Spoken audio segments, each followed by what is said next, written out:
हाँ तो मेरे प्यारे विद्यार्थियों, आप सभी को नमस्कार। मैं प्रकाश आचार्य एक बार फिर से अध्याय 2 बहुपद प्रश्नावली 2.2 का प्रश्न 1 लेकर आया हूँ। इसके पहले मैंने अध्याय 2 का 2.1 प्रश्नावली और उसका प्रस्तावना अपने YouTube चैनल पर डाल दिया है। अगर अभी तक आपने मेरा YouTube channel JP sir maths गुरु सब्सक्राइब नहीं किया है तो गणित से संबंधित इसी प्रकार के वीडियो प्राप्त करने के लिए मेरे चैनल के साथ अवश्य जुड़ें, सब्सक्राइब करें, अपना प्यार दें, स्नेह दें। ठीक है ना। चलते हैं हम पहले क्वेश्चन की ओर। लिखा हुआ है यहाँ पर निम्न द्विघात बहुपदों के शून्य ज्ञात कीजिए और शून्यकों तथा गुणांकों के बीच संबंध की सत्यता की जांच कीजिए। पहला क्वेश्चन x² - 2x - 8। यहाँ पर हमें क्या करना है, इस 8 का यहाँ पे जब गुणा करेंगे, x² का गुणांक कुछ नहीं है, मतलब 1 है। क्या है इधर? 1 है। हम क्या करेंगे, -8 का गुणा करेंगे x² में तो आ जाएगा 8x²। और ऐसी दो संख्या हमें ढूंढना है कि इनका गुणा करने पर माइनस के 8x² आ जाए और जोड़ने या घटाने पर माइनस का 2x आ जाए। जोड़ने या घटाने पर माइनस का 2x आ जाए। हमने कौन सी दो संख्या ली? हमने पहली संख्या ली माइनस के 4x और फिर लिया प्लस के 2x।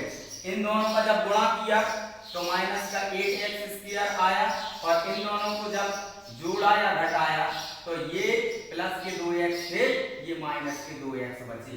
मतलब गुणा करने पर 8x² आ जाए, जोड़ने या घटाने पर ऋण का 2x आ जाए। कौन कौन सी दो संख्या है? ऋण का 4x और धन का 2x। तो यहाँ पर इस सवाल को हम करते हैं। हमने इधर थोड़ा x² - 4x + 2x - 8। ठीक है ना। अब यहाँ पर थोड़ा सा मैं डिटेल्स में बताना चाहूंगा।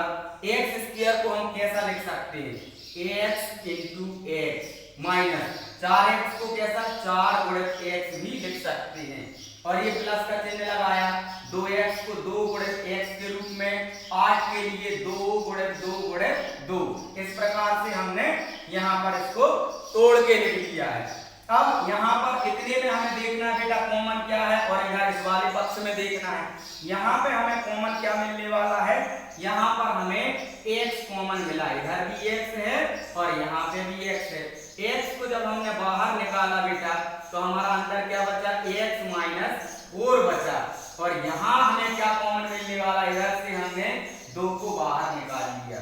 तो 2 जब बाहर निकाला तो अंदर क्या बचा? x माइनस का ये और 2 दूना 4। ठीक है। इसको हम 0 के बराबर रख देंगे क्योंकि हम शून्यक निकालने वाले हैं, इसलिए हमने 0 के बराबर रखा। अब हम क्या करेंगे अगले स्टेप में? x - 4 एक तरफ लिख देंगे, दूसरे ब्रैकेट में x + 2 और बराबर में 0। एक बार x - 4 को 0 के बराबर रखेंगे, दूसरी बार x + 2 को 0 के बराबर रखेंगे। रखते हैं यहाँ पर x - 4 बराबर 0 तो x बराबर हमारा निकल के आएगा प्लस का 4। ये माइनस का था, बराबर के उस तरफ गया तो प्लस का हो गया। फिर हम क्या करेंगे? x + 2 बराबर 0 और x बराबर इस 2 का पक्षांतर करेंगे तो ये माइनस के 2 आ जाएंगे। इस प्रकार से x के हमें 2 मान प्राप्त होंगे। कौन कौन से? 4 और ऋण के 2। ठीक है ना। ये हमारा अल्फा है और ये बीटा है। ये क्या है? अल्फा है, ये बीटा है। ठीक है ना। अभी हमें इधर आगे काम आने वाले हैं। अब हमें क्या करना है? द्विघात बहुपद के शून्य तो हमने भाई निकाल लिए, अल्फा और बीटा। ठीक है ना। अब संबंध के सत्यता की जांच करनी है तो यहां लिखेंगे सत्यता की जांच। सत्यता की जांच के लिए हम क्या करेंगे बेटा? यहाँ पर हम जानते हैं अल्फा + बीटा बराबर होता है -b/a। ठीक है ना। ये होता है। और ये जो b क्या है? ये b जो है ना, b जो है x का गुणांक है। काय का गुणांक है बेटा? x का गुणांक है। और यहाँ पर जो आपका a है वो क्या है? a जो है हमारा वो x² का गुणांक है। काय का गुणांक है ये? एक्स स्क्वायर का गुणांक है। ठीक है ना। अगर हम इसकी तुलना द्विघात बहुपद से करेंगे, जैसे ये लिखा है x square minus 2x minus 8, और द्विघात बहुपद का मानक रूप क्या होता है? वो ये होता है ax square plus bx plus c। ये होता है द्विघात बहुपद का मानक रूप।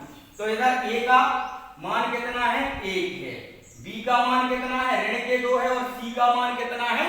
माइनस के 1 है। तो यहाँ पे हम मान रखेंगे बेटा अल्फा प्लस बीटा। अल्फा का मान कितना मिला हमें? 4, प्लस का चिन्ह लगाएंगे बीटा का माइनस के 2, और बराबर यहाँ ये माइनस पहले से लगा है। x का गुणांक क्या है भाई? x का गुणांक इधर क्या है? ऋण के 2 हैं, और बटे में a का गुणांक क्या है? मतलब x स्क्वायर का गुणांक क्या है? 1 है। क्या है? 1। अब हम क्या करने वाले हैं? ये धन के हैं, ये ऋण के हैं, 4 में से 2 जाएंगे, 2 बचेंगे, और ये ब्रैकेट हटेगा तो माइनस माइनस का गुणा होके प्लस हो जाएगा।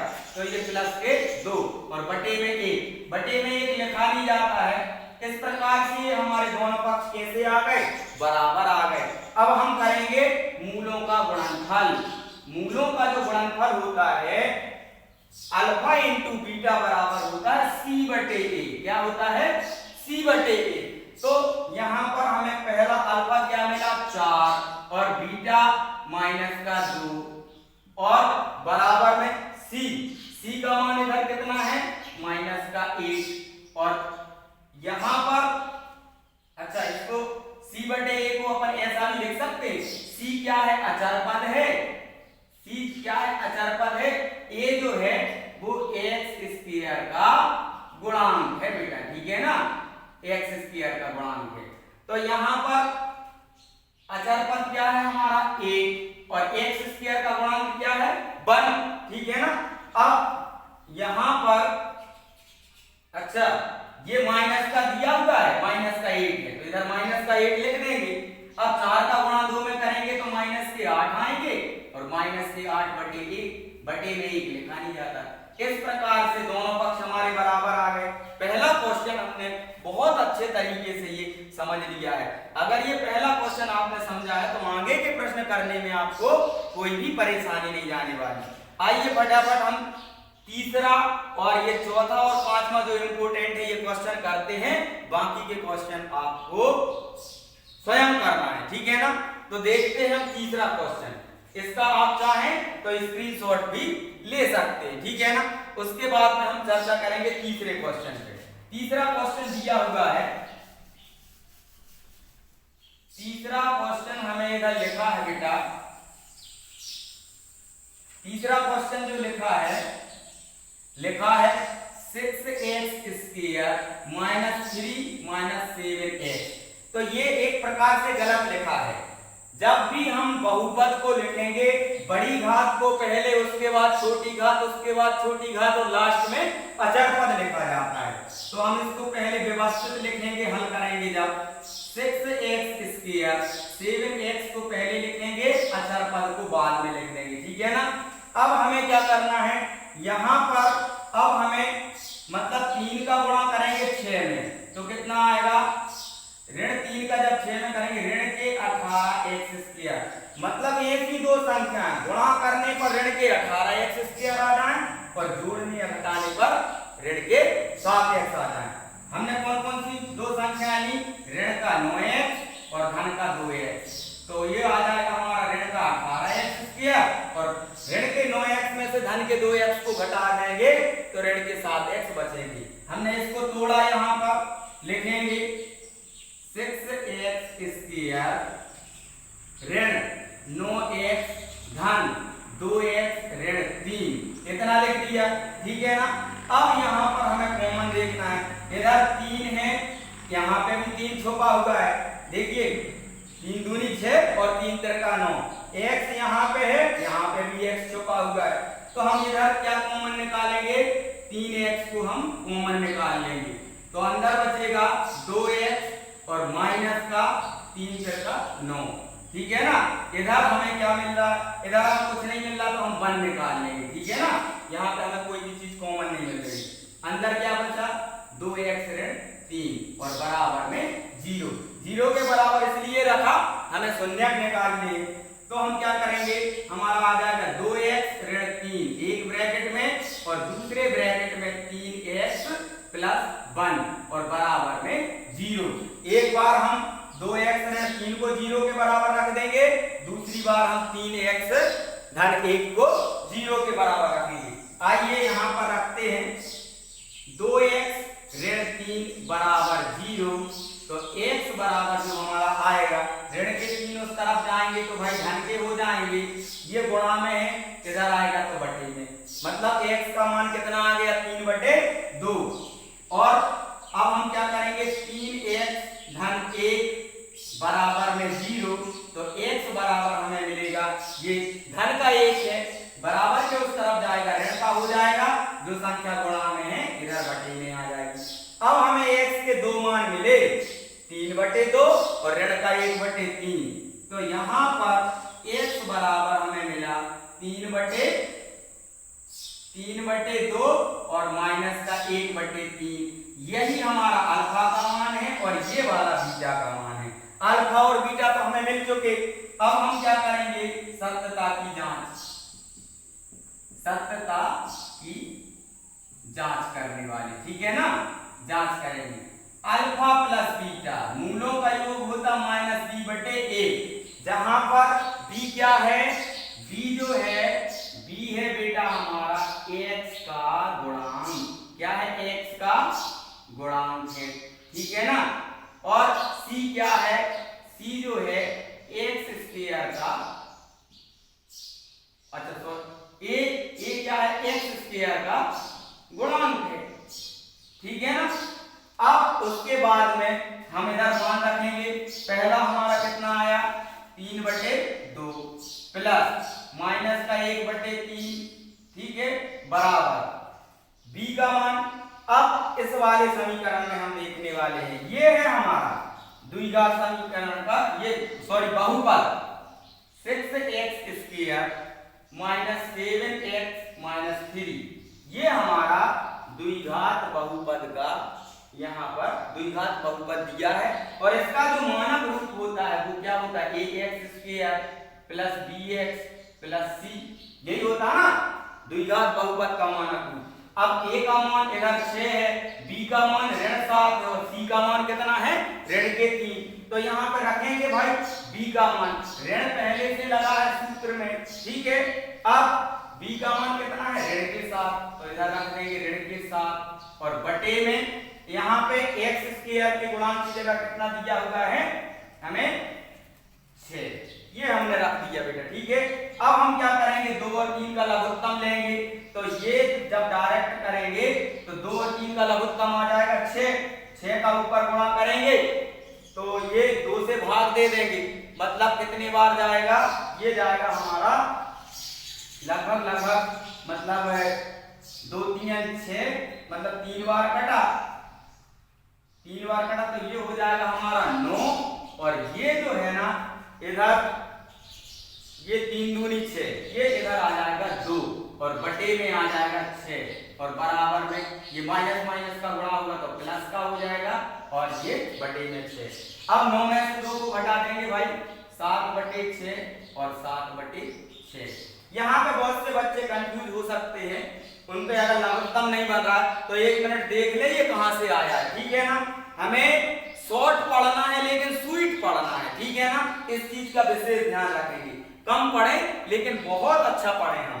तो यहाँ पे कैसे किया मैंने 3/2 प्लस और ये माइनस 1/3, पहले 2 और 3 का एलसीएम लिया भाई, 2 एकम 2 3 में नहीं गया, फिर चला जाएगा ये 3, मतलब 2 × 3 कितना आ गया 6 जो लघुत्तम आया है हमारा 2 और 3 का जो 6 लघुत्तम आया है, क्या किया जाता है 6 का इसमें गुणा करना है, 6 × 3/2, ये माइनस का चिन्ह है भैया, प्लस माइनस का गुणा होगा तो माइनस ही हो जाएगा। अब इधर भी 6 का गुणा करना, 6 × 1/3, ठीक है, और सबके बटे में 6, इस प्रकार से हम यहाँ पे काटेंगे 2 3 6, 3 बार कटा, ये 3 दूनी 6, 2 बार कटा, 3 और 3 का गुणा किया भाई 9 आ गया, 2 का 1 में गुणा किया 2 एकम 2 और बटे 6। इस प्रकार से ये हमने 9 ऋण 2 बटे 6 लिखा है। ठीक है ना, इसमें अब कंफ्यूज नहीं होना है। तो ये दोनों पक्ष हमारे बराबर आ गए। ये हमने क्या कर लिया, मूलों का योग। अब हमें इधर करेंगे मूलों का गुणनफल। अल्फा इंटू बीटा, ये होता है बेटा c बटे a। c क्या है, अचर पद है। c क्या है, अचर पद। a क्या है, x स्क्वायर का गुणांक है। ठीक है ना। तो यहाँ पर अब पहला जो हमारा अल्फा का मान निकला है 3 बटे 2 और गुणित बीटा का मान जो निकला है ऋण के 1 बटे 3 और बराबर c का मान इधर कितना दिया है, ऋण का 3 दिया है भाई, और x स्क्वायर का मान कितना है 6। ठीक है, हम क्या करेंगे, इसको हम काट सकते हैं। 3 से 3 कट गया, ये क्या आ गया, ऋण का 1 बटे 2। अब 3 एकम 3 और 3 दूनी 6, तो ये भी हमारा ऋण का 1 बटे 2। इस प्रकार से ये हमारे दोनों पक्ष बराबर आ गए जब हमने मूलों का योग किया और मूलों का गुणनफल किया। तो यहाँ पर ये हमने तीसरा क्वेश्चन समझा। चौथा और पांचवा क्वेश्चन बहुत इंपॉर्टेंट है इस प्रश्नावली में से। कई बार वार्षिक परीक्षा में ये प्रश्न पूछे गए हैं, तो यहाँ पर हम फटाफट चौथा और पांचवा क्वेश्चन भी करने का प्रयास करते हैं। ठीक है, चलते हैं यहाँ पर हम चौथे क्वेश्चन की ओर। तो आइए चौथा क्वेश्चन।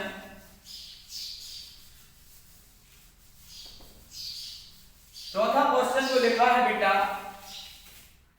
लिखा हुआ है 4u² माइनस 8। यहां पर जो है ना x स्क्वायर का गुणांक और अचर पद दिया हुआ है, x का गुणांक हमें नहीं दिया है। ठीक है ना, तो हम यहां पे क्या करेंगे, लिखेंगे हल। यहां पर हम डायरेक्ट कॉमन निकालेंगे। इधर से हम 4 को जब बाहर निकाल लेंगे तो अंदर क्या बचेगा, u²। अच्छा सॉरी, इधर 8u लिखा हुआ है, तो इधर 4u कॉमन आ जाएगा। कैसे आएगा, इसको हम ऐसा लिख सकते हैं कि 4 गुणित u और माइनस का 8 को क्या लिख सकते हैं, 4 गुणित 2 और गुणित में ये u। ठीक है ना। अब इधर हमें कॉमन क्या दिख रहा है बेटा, इधर 4 दिख रहा है ये, और यहाँ पे भी 4 दिख रहा, इधर u दिख रहा, इधर पे भी u दिख रहा। तो हम दोनों में से कॉमन निकाल लेंगे। ठीक है ना, क्या निकालेंगे, 4u को कॉमन निकालेंगे। इधर से 4u लिया, इधर u बस बचा। इधर से हमने 4 ले लिया और u ले लिया, तो इधर क्या बचा, सिर्फ 2 बचा हमारा ये। ठीक है ना। अब इसको हम 0 के बराबर रखेंगे बेटा, शून्य निकाल रहे हैं। एक बार हम क्या करेंगे, u-2 को 0 के बराबर रख देंगे, तो u का मान कितना आ जाएगा, +2। और एक बार हम 4u को 0 के बराबर रखेंगे, तो u का जो मान आएगा वो 0 आएगा, क्योंकि 0/4। अब हम 4 का जब 0 में भाग देंगे तो ये 0 हो जाएगा। तो u के हमें 2 मान निकल के आए, 2 और 0। ठीक है, अब यहाँ पर हमें क्या करना है, इसमें ये अल्फा हो गया और ये क्या हो गया, हमारा बीटा हो गया। अब जांच में हम क्या करेंगे, alpha plus beta minus b/a। ये हम बार बार नहीं लिखेंगे, b जो है x का गुणांक है और a क्या है, अचर पद है। तो यहाँ पर हम देखेंगे, चलिए हम तुलना कर लेते हैं।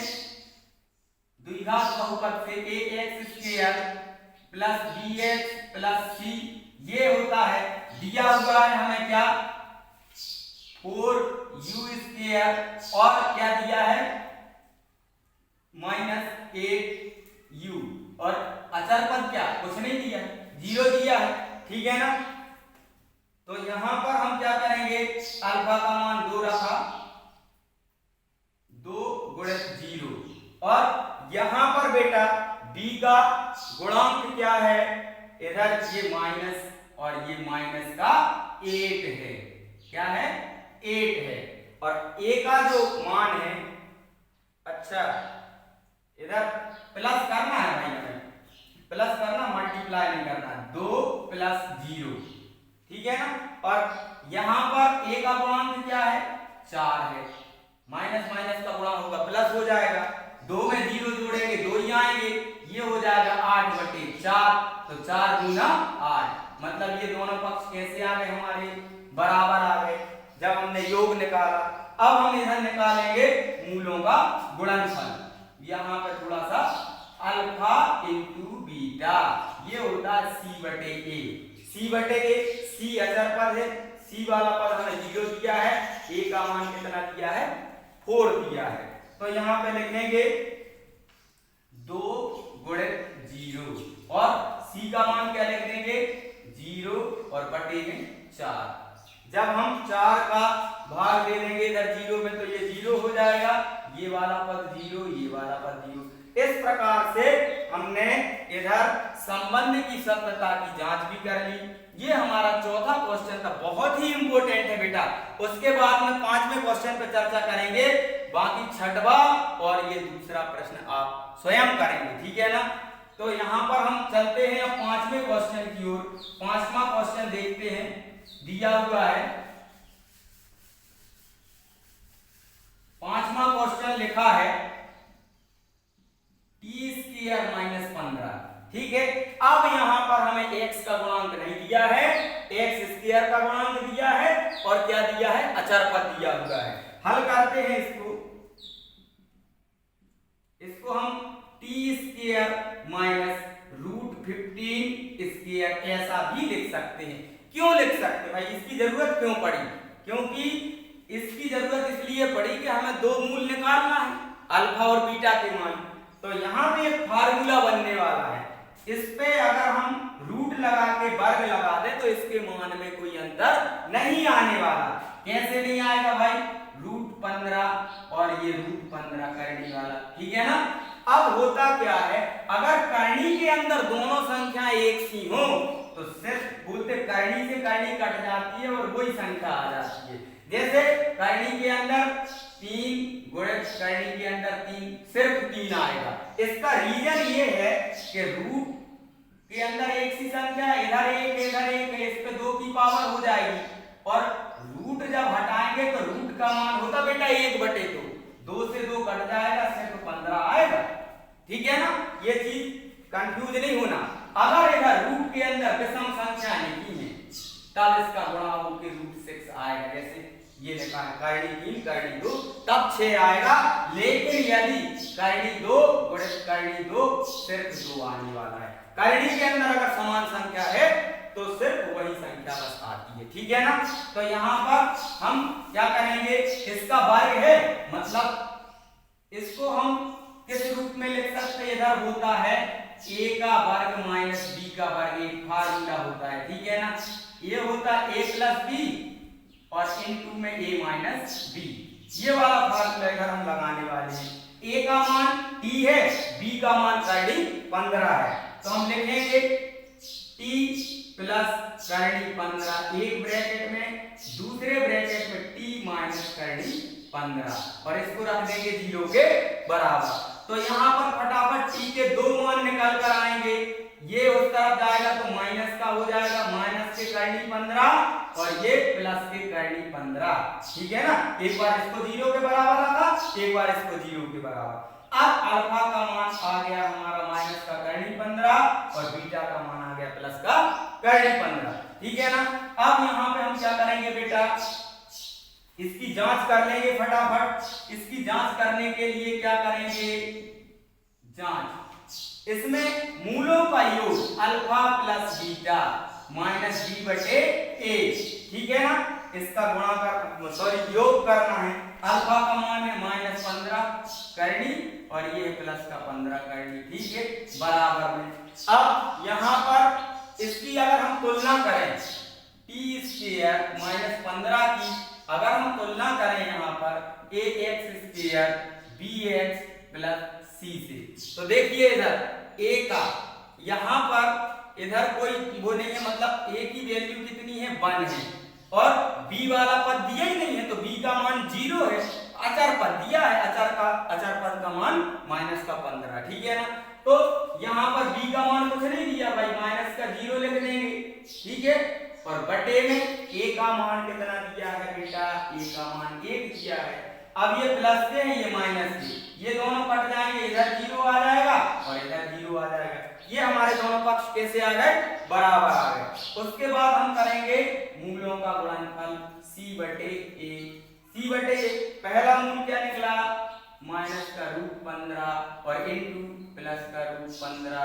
अब बराबर c का मान कितना है, c का मान दिया माइनस का 15, a का मान 1 है। हमने क्या बोला, करणी के अंदर अगर समान संख्या है तो करणी से करणी कट जाएगी, वो संख्या बस आ जाएगी। माइनस प्लस का गुणा हुआ तो माइनस आ गया और ये आ गया माइनस के 15 और ये माइनस के 15, बटे में 1 लिखा नहीं जाता। तो इस प्रकार से ये दोनों पक्ष कैसे आ गए, हमारे बराबर आ गए। अब दोनों पक्ष बराबर आ गए हैं, तब हम कह सकते हैं कि हमने जो शून्यक निकाले हैं अल्फा और बीटा के रूप में, वो हमारे कैसे हैं, सही हैं।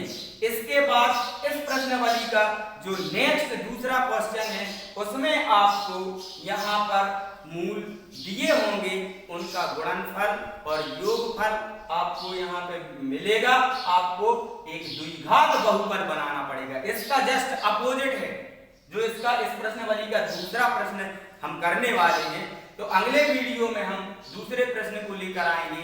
प्रिय विद्यार्थियों, मेरा वीडियो छोटा होने का रीजन बहुत साफ है, वो ये है कि जब एक विद्यार्थी एक विषय को 40 मिनट से ज्यादा यहाँ पर उसका मन नहीं लगता, ऐसी शासन की गाइडलाइन है कि एक पीरियड जो होता है 40 मिनट का होता है, इसलिए मैं छोटे छोटे पार्टों में, छोटे छोटे खंडों में ये वीडियो बना के आपको यहाँ पर समझाने का प्रयास करता हूं, ताकि आपको बहुत अच्छा समझ में आ जाए। क्योंकि वीडियो जितना ज्यादा बड़ा होगा, लंबा होगा, बच्चे उतना बोरिंग होंगे। तो ये क्वेश्चन अगर आपने बहुत अच्छे तरीके से समझे हैं तो इस प्रकार के कोई भी क्वेश्चन पेपर में आ जाएंगे। आपसे 100% में दावे के साथ बोल रहा हूं, बहुत अच्छे तरीके से हल करके बनेंगे।